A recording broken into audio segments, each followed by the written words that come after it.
Yeah. Welcome, everybody, to another edition Outside Looking In. My name is Bruce Negron. We're talking about the issues that emanate from Montgomery County and beyond. How you doing? I'm doing all right. It's Friday. I figured it was time to get back on the mic and talk to you because yesterday I had a day of peace and quiet. I didn't talk to anybody. I didn't say anything for about 4 hours. I just sat there underneath a light and read a book. And why? Why, you ask? Bruce, do you have this privilege of just doing nothing? Of being quiet and reading a book? Because I was at jury duty. If you want to call that a privilege or not. But yes, I was at jury duty. I go to do my civic duty. I was ready to be on a trial. This year I was like, okay, I'm going to deal with it. It'll be fine. I got nothing in my life right off the bat. 3 days I can give to it. But all of a sudden it turned out to be a murder trial. Oh, I'm telling you, man, I don't want to be on a jury for a murder. It was murder one, too. You know, for as much as I talk tough, I don't know if I want to be the guy that throws the stone or judges people like that. But still, it was interesting. But always an interesting process. But we were there from 9 a.m. to 6:30. Seriously. And they had to interview every juror had to be interviewed separately in a back room. So it took forever. And I mean, it took forever. So I was figuring out, right? So they got the first 12 jurors sat. And then they were going through to get alternates. And I didn't realize how many alternates you have to have. They didn't explain any of this. They explained everything else, but not about how many people you have to have as alternate jurors. So we got up to 4. I was going to be, so they called me up, number 57. And I go there and of course the prosecution is like, sit this guy. We want him on the council. We want him on the jury. And the defense was like, thank you, go home. See ya, bye-bye.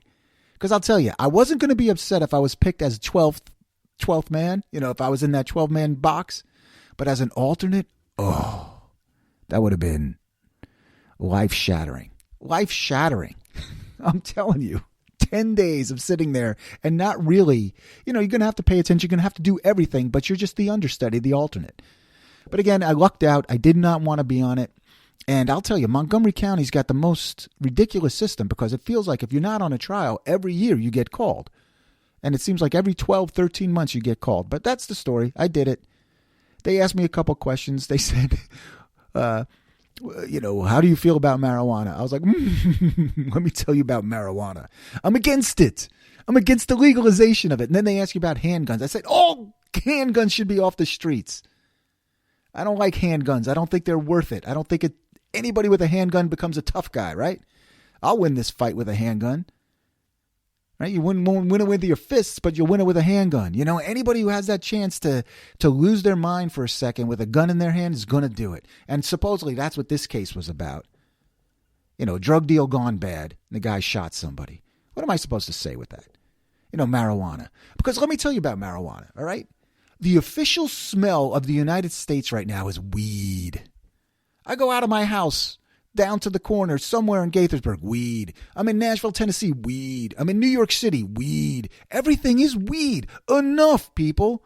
You want to get high in your house, man. Stop walking down the street and smoking weed all the time. I don't want to smell it anymore. Call me an old man. Call me a curmudgeon. Call me whatever you want. But seriously, with alcohol, right? At least you understand there's a stigma to it. No one believes that there's a stigma to smoking weed. It's like, I could drive a car better. I can do this better. The only thing you can do better is write poetry and listen to music. That I will give you. I'm not going to lie about that. If you're in a creative aspect, smoke all the weed you want. Lose all the brain cells you want. And I'm not even going to believe the science. I don't want to even talk about brain cells. But if you're trying to work, if you're driving a car, you're not doing it better. You're drunk. You're impaired. Stop it. You don't do anything better high. You don't. Or if at least when you're drinking, things are messed up. But when you're high, you're like, I'm walking down the street. I feel I'm on a cloud, man. Enough. I mean, aren't you sick of it? Aren't you sick of this civilization just breaking down? Because I am. I really am. We are so worried about internally what the problems are and how we can fix them that we're not looking outside of our borders anymore. And you know what? With all that's going on in the world right now, especially in the Ukraine, I've come to not to the realization, it's not a realization, but I've come to the understanding that the United States has to be involved in the world stage. That's some segue, isn't it? From weed to the United States being involved on the world stage. Because we're so focused and we're so worried about this and that, issues that don't matter, and all the other people in every other country, totalitarian countries, communist countries, just normal countries who are not worrying about this stuff, not worrying about transgender swimmers, not worried about legalizing weed, not worried about any of this stuff. People are just there, and it's just, they're focused on things that are important, and we are not focused on anything that's important. And Joe Biden, come on, America, listen to me for a sec. And what I said about understanding, it's not the realization, because we all realize that. We all realize that the United States has to be a player on the world stage, but it's an understanding that we need to be on the world stage and taking care of business. Because a weak America is a weak world, right? Everybody's emboldened to do something. The U.S. cannot show or be weak. As I said before, we focus too internally on everything. Everybody's like isolationism and all of this kind of stuff. We don't want to be on the world stage. We're not going to put our troops there. We're not going to do that. And I am not a war hawk. Believe me, I am not a war hawk. But I got to understand, and that's what I mean by coming to an understanding, that the United States has to flex its muscle. Otherwise, everybody run roughshod. If you go to Afghanistan, right?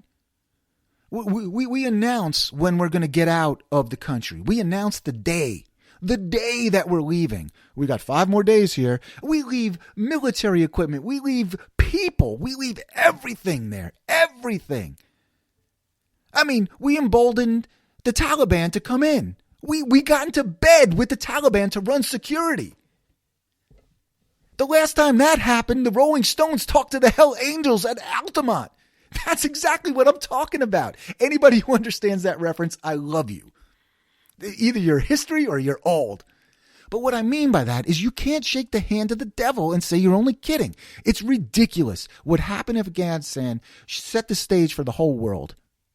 Because if you embolden the Taliban, you don't think Russia's looking? You don't think China's looking? We're so focused on stupid, dumb issues. Stupid, dumb issues inside this country that really overnight we have to change, right? How about we look outside? Everyone wants to wear a badge about the Ukraine. They want to put on blue and gold paint and spray it all over. They want to put on ribbons and stuff like this. Well, you know what? That's not doing the Ukraine any favors. Yeah, I stand with you. I stand with the Ukraine. Yeah, sure I do. While I'm going to Baskin Robbins getting an ice cream. That's where I stand. While I drink a Miller Lite down in Nashville, Tennessee. I stand with you. What does it mean? It doesn't mean anything.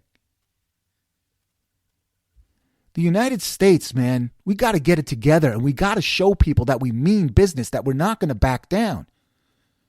Right? I was reading all the stuff about Teddy Roosevelt again. Carry a big stick. Speak softly, carry a big stick. Exactly.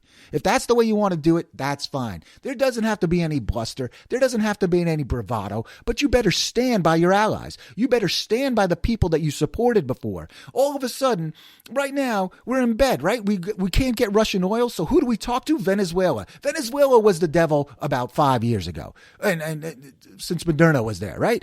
You can't talk to this guy. Then we're talking to Iran about oil. We're talking to the Saudis who won't even pick up the damn phone. Good for them.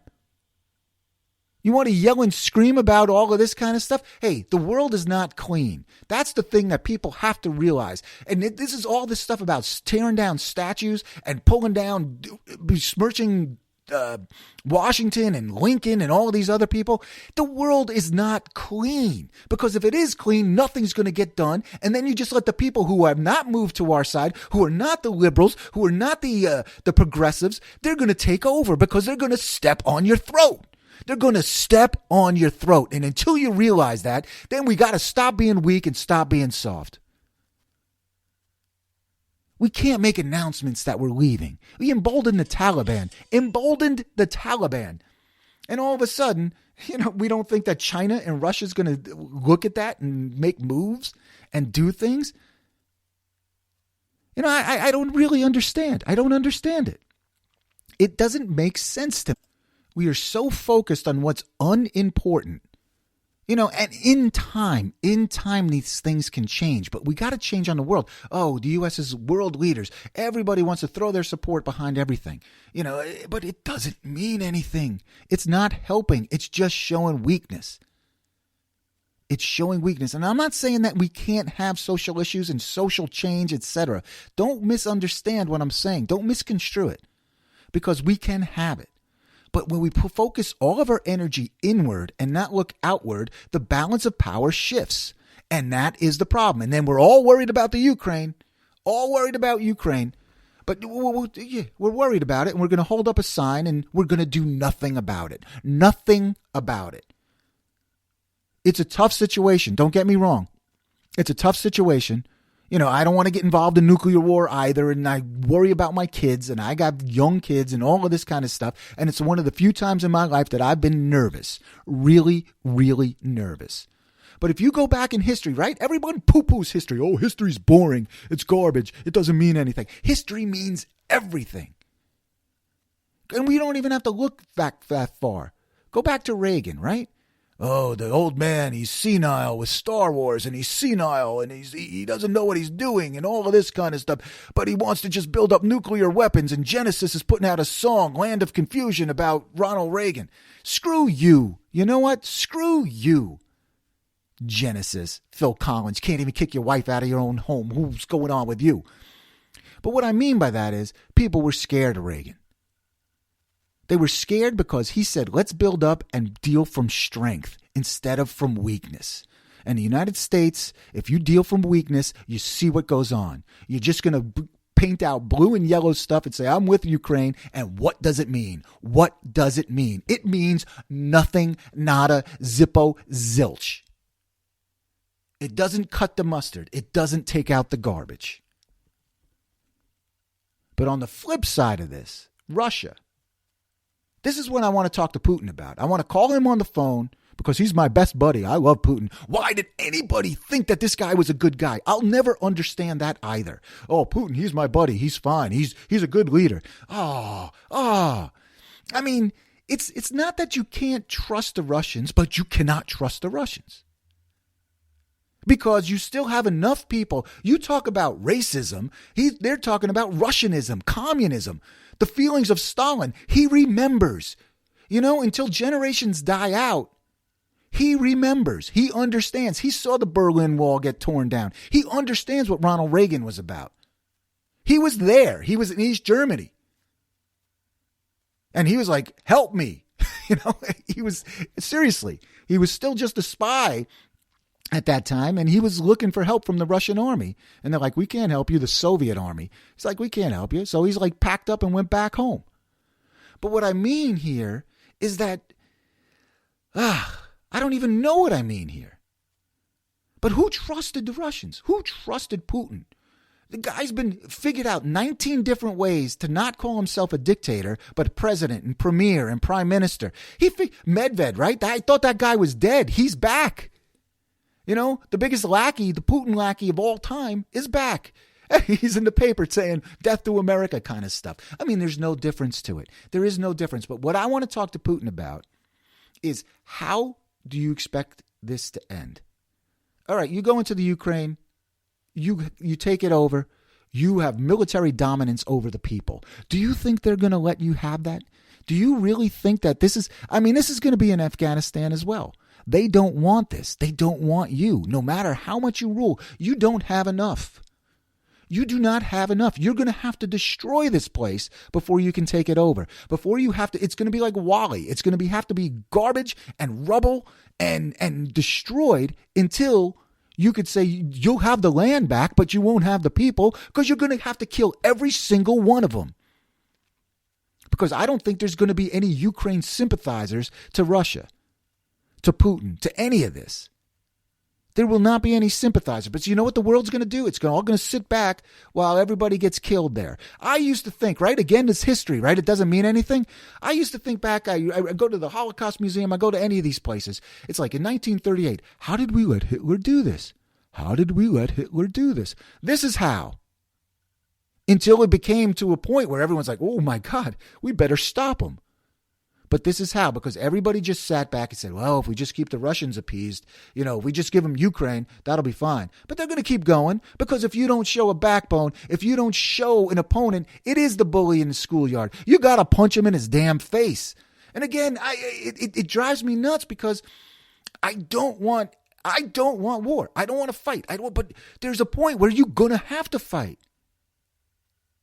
You're going to have to stand up to it. Otherwise, you crumble. If you don't stand for something, you stand for nothing, right? That's what they're telling me in the street. If you're not for it, right, all of these freaking posters and signs, lawn signs in people's yards. If you're not with us, then you're against us. Your silence is complicit. Well, then where's the silence now?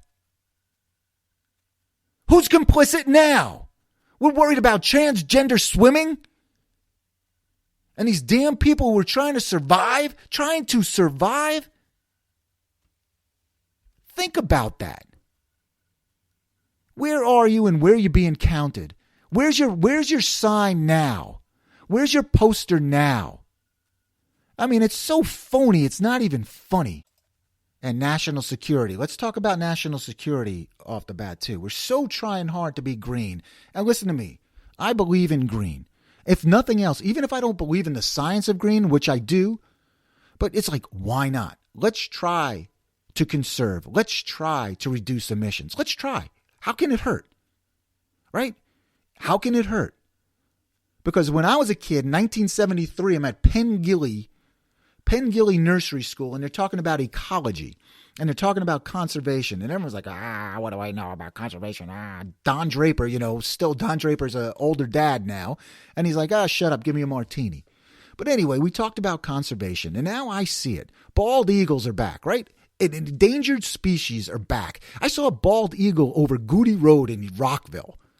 What the hell is that? I mean, in Goody Road, I see him up in Deep Creek in Western Maryland. That I expect. But over Goody Road, I'm going to get my skate sharp, and then I look up. It's a damn bald eagle. Good for him. Good for them. I'm seeing hawks. I'm seeing different species. Everything's running around. I know I live in the country now, as compared to what New Rochelle was. But still, conservation worked. Instead of ripping everything down and keeping areas where birds and animals can, it worked. So that's the way I feel about energy and green. That's the way I feel about it. And I know I wish I had a Prius right now. I drive 22 miles a day getting kids from school, because my kid's at a magnet school. I got to go get them here and there, 11 miles each way. And I'm 10 miles from everything in this place where I live now. But I'm all for the conservation. But still, national security, what I mean by national security is, let's just talk about it. The United States, for a while, oil was down to what a barrel? $79, $80 a barrel. People were spending under $3 for gas. The gas culture, this, that. You can all get an electric vehicle too, but where's that energy coming from? Where is that energy coming from? Think about that too. No one thinks beyond their damn hand in front of their face. No one looks. No one's observant. Where are you going to get the energy? We're going to get more nuclear energy? Hey, you remember when we were kids and back in 1977? For some of you were much younger than that. 77, I wasn't born yet. Well, here's a history lesson for you. But anyway, nuclear energy, is that really, where do you store the nuclear stuff? Where do you store the radioactive stuff? Oh, that's healthy too. Yep. Let's just put it in a big mountain somewhere. That's healthy. So the energy there, it's like, it's better for the emissions. Okay, we got to balance this out somehow. Yes, I understand. And I really am not solving any problems. I'm shouting at the rain right now. I really am shouting at the rain. But hey, all I know is the Keystone Pipeline, it wasn't an idea. It was 3/4 built. And you shut it down. Joe, you shut it down. Energy from North America. Oil from North America. Shut it down. All right, Johnny, it's over. It's over. It's like taps. It's over. Come on out. Come on out. No, nothing is over until I say it's over. But Joe, what are you doing? Why? What pressure are you succumbing to? You're going to release billions of barrels of oil to lower the price. You had it right there. I swear to goodness, what is going on with people? You want to appease everybody and nothing gets done. There's no common sense anymore. Oh, common sense. How many times have we talked about that? We haven't talked about it actually in the last 5 or 6 podcasts. But if you go back to the history of this podcast, you'll hear about common sense again. The common sense party, because nobody has it anymore. Everyone wants to grandstand. Everyone wants to get elected. Everyone wants to be loved. I'm sick of being loved. All I need is 4 or 5 people to love me, and that's it. That's it. I don't want to be hated, but I don't need to be loved. I need to be understood, right? Understood, so people will say that's why he did it. He did it for us. He did it for us. Let the pipeline open. Not only, and I'm not even one of these guys about jobs, right? Jobs. It's just, understand it's national security for one. And every time you do something for jobs, it works out in a bad way. Because I was just reading about Appalachia, someplace in Tennessee, where the quarry, they took over, a bit mining company took over the quarry and now is just putting a ton of computers and servers in there. So they're mining Bitcoin, and the noise is like a jet plane constantly. And at night it's worse because it bounces off the clouds, etc. But it was a job producer. Sometimes you got to look at it, man. Sometimes you got to look at these things, because I'm against fracking. Ooh, what? You're yelling for oil, but you're against fracking? Yeah, I am. Because we know how to deal with oil. We understand what oil's about. Fracking, you're taking away a layer of the earth, and you don't think that's going to cause a problem. To each his own. But, as I said before, you take away this pipeline, now you got to deal with Venezuela. You got to deal with Iran. You got to deal with the Saudis. All these people. Well, let's turn from one enemy to the other. Let's make friends with our enemies. United States, it doesn't work that way. It just doesn't work that way. We're treating ourselves like we're a 6th grader at Davis School. And Davis is the best school for anybody who's listening from Ward or Roosevelt or wherever else in New Rochelle. But seriously, nothing is clean. And that's sad. It really is sad, because it would be nice if things were clean. But nothing is clean in this world. So you just have to choose the less of the worst options. Not of evil, but of the worst options. So I was in Nashville, Tennessee this past weekend. I went to school down in Nashville, went to Vanderbilt University. Hadn't been to Nashville, I guess, in about 12, 15 years or so. But it was very strange to go back to this place, because it's the best way to describe it for me. It was like a kid. You have a kid and you know what the kid's about. Everything seems familiar, but then they just grow up and they're different. And that's what Nashville was to me, because there was so much familiarity, but everything was still different. It's amazing. And people go down there, Nashville's wonderful. It's fantastic. You go to Lower Broad and all the bars.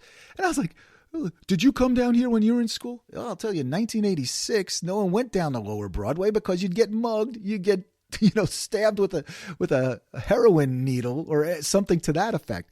It's amazing what they've done. It's amazing. Because New York City, Los Angeles, San Francisco, you guys got to watch out. You really do. Because Nashville is a place, there's big enough buildings. There's enough cosmopolitan things. Everyone's like, oh, hee-haw, hee-haw. No, not really. They say ho, too. Not hee-haw. But what I'm saying is that these places, that all of these big cities are so arrogant that they don't realize that the rest of America has grown up. Years and years ago, I was on the tarmac in Dallas, and I was looking out at the skyline, and I was like, wow. New York better worry about this, because Dallas has no state income tax, and they're very friendly to business, and they're starting to grow. And there are enough musicians out there to have a symphony orchestra, to have an opera, to have just cultural exhibits. It used to be, it's like, oh, you got one, Grandma Whistler painting. That's not really culture. But now, culture, there is no more culture. People wear dress baseball hats out to $200 restaurants. What's going on with that? That's another thing. It's like culture. We don't need culture anymore, even though Nashville does have culture. It's a different aspect of it. They have exactly in everything that you want. Nashville is built up from the ground. People from L.A. are like swarming it, from what I was told. We talked to the local Nashvillians, the people who've been there for 10 years, or the people who've been there longer. They're like, oh, everybody from L.A. is moving here. Moving from L.A. to Nashville? Really? Why? Because it's cheaper. It's probably more friendly to business. Probably has less taxes. And you know the reasons. I don't have to tell you. And it's urban enough. It's cosmopolitan enough. Not urban, cosmopolitan enough. All of these places have grown up. Nashville has always been better than Atlanta. I lived in Atlanta as well because the people from Nashville stay in Nashville. So there is a local flavor to it, while in Atlanta, everybody's transient. But what I'm saying here is that, the places, it's not being ruined by anybody, but it's just getting built by people. All these, the Rust Belt got sucked out. The Rust Belt's going to be New York City and Los Angeles and all these other places. Everyone says, oh, no, New York City can never go down. And in my heart, I never wanted to because I'm a New Yorker at heart. Everything I know, everything that I grew up with, my accent, everything is from New York. I live in Maryland now. But I went to Nashville, Tennessee. I was school in Nashville. I mean, I thought about living there, but no one would get on an airplane to visit us. So that's what I thought. 10 years ago, boy, we blew it. Boy, did we blow it. But, it's just, there's no, as I said before, we went to some restaurant. It was a beautiful restaurant, lovely. They're playing jazz and stuff. People walking in jeans and hats. Why are you seating these people? It's okay to say no. It's okay to say no. Keep your reputation. Keep up some standards.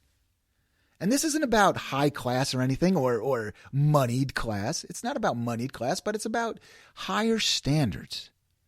Because you want to go to a moneyed class. There is no bigger place to see the class system than an airport in the United States. It is ridiculous. I mean, it makes me angry. I am ready to throw rocks through a window when I go to an airport or on an airplane.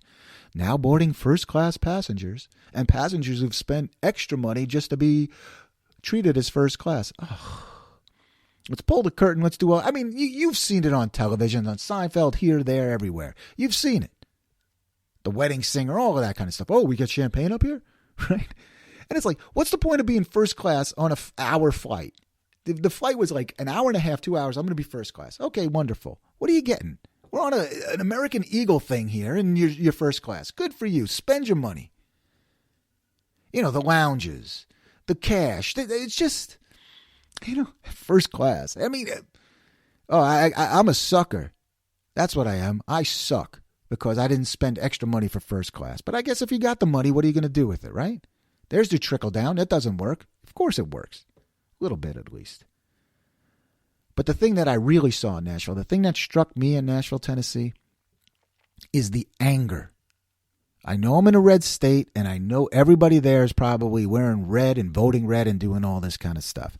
But the anger towards Joe Biden was palpable. It was more than palpable. It was just visible. It was every bowl. It was every bowl. I just invented that word. It was every bowl.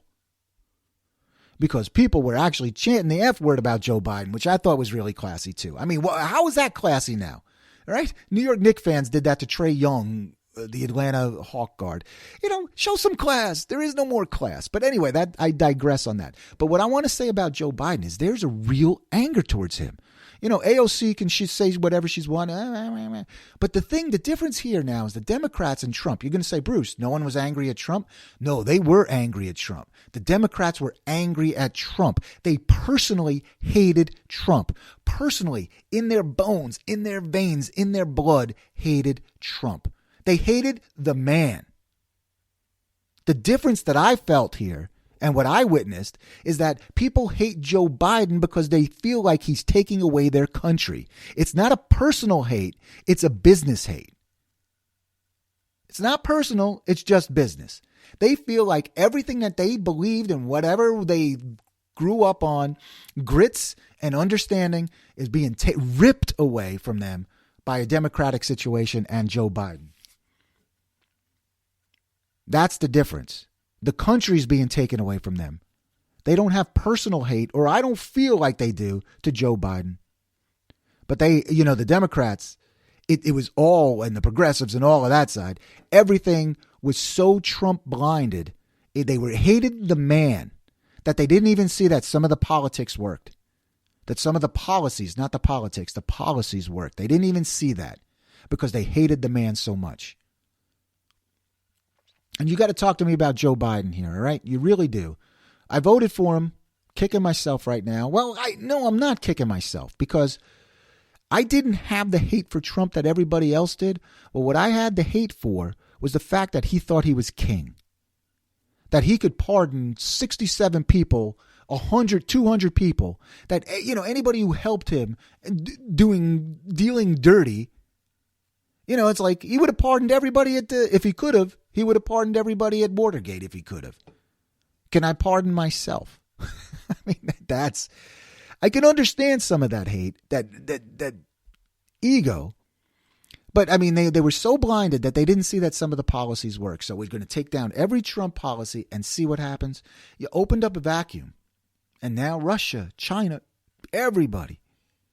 And I'm not saying Trump was the answer. Don't misconstrue my words. Trump wasn't the answer, and I did not vote for him this last time. I voted for Biden because I did not want Trump in there again to solidify. I didn't want him to put the crown on for a second term. Not that I disagreed with his policies or all of his policies, but I disagreed with the person as well. So I understand where that hate came from. But this Joe Biden stuff, I mean, they're trying to rip the country away. That's the feeling I get. But things that are unimportant have become important. And let me give you an example about Montgomery County, or actually the high school that my son goes to. Quince Orchard High School, all right? Yeah, I named it. Ooh, how dare I? He's going to get an F now. An F. I don't even think they have F anymore.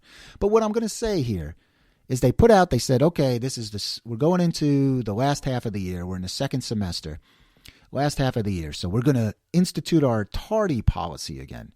People are getting late because you know what? When there's no discipline, people show up whenever they want. When you don't tell someone that they're supposed to be there at 7:40, then, and you say 7:50 is okay, or you don't say anything to them. Oh, 7:50. Then it turns into 8, and then it's a slippery slope. You know it. I know it. They know it. So anyway, this is the tardy policy at Quince Orchard High School. The first time you're tardy, you get marked down. Second time, parents get a phone call. The third time, this is the best, by the way. This is the best. The third time, you get to have reflective time with your teacher. Did you hear what I said? Did you hear what I said? The key word, the password here is reflective time. That's right. I said reflective time. So I'm going there and I'm looking at it. I'm like, reflective time with the teacher after school or during lunch. And I said, son of a bitch, that's detention. I got the code. I broke it. Detention. Reflective time is actually detention. But we can't say detention anymore because you can't detain people because it's probably with criminology and it's like incarceration. You can't put those words together. You can't put those words together because detention is wrong. You have to have reflective time. What the hell is reflective time? I was late. And now I'm sitting here with the teacher.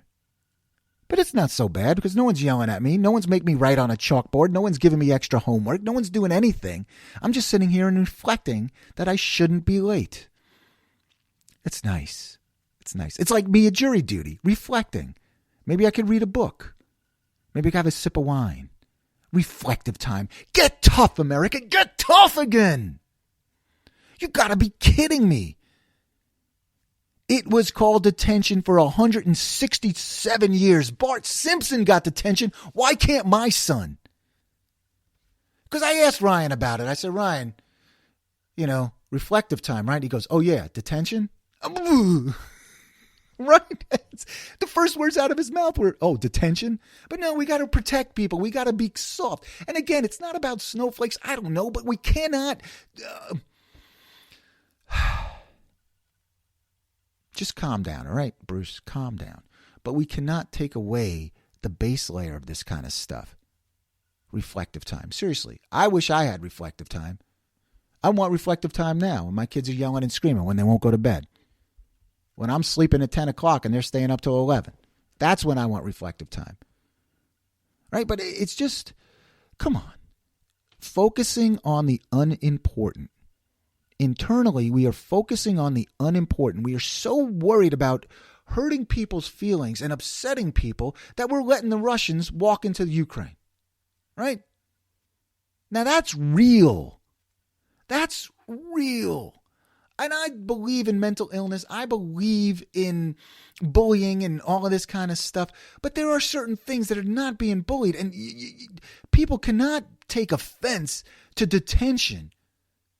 The word detention, you cannot take offense to it. I thought all this participation trophy nonsense stopped. Who's stopping it? Nobody that I know, right? Everyone wants to complain about it. It's time to stop it. And where are you going to stop it? At the school board meetings. And then you're going to be called a terrorist at a school board meeting. I mean, it's a vicious cycle. It's a cycle. It's a cycle. Of course they're crazies who want to ban books. I don't believe in banning books.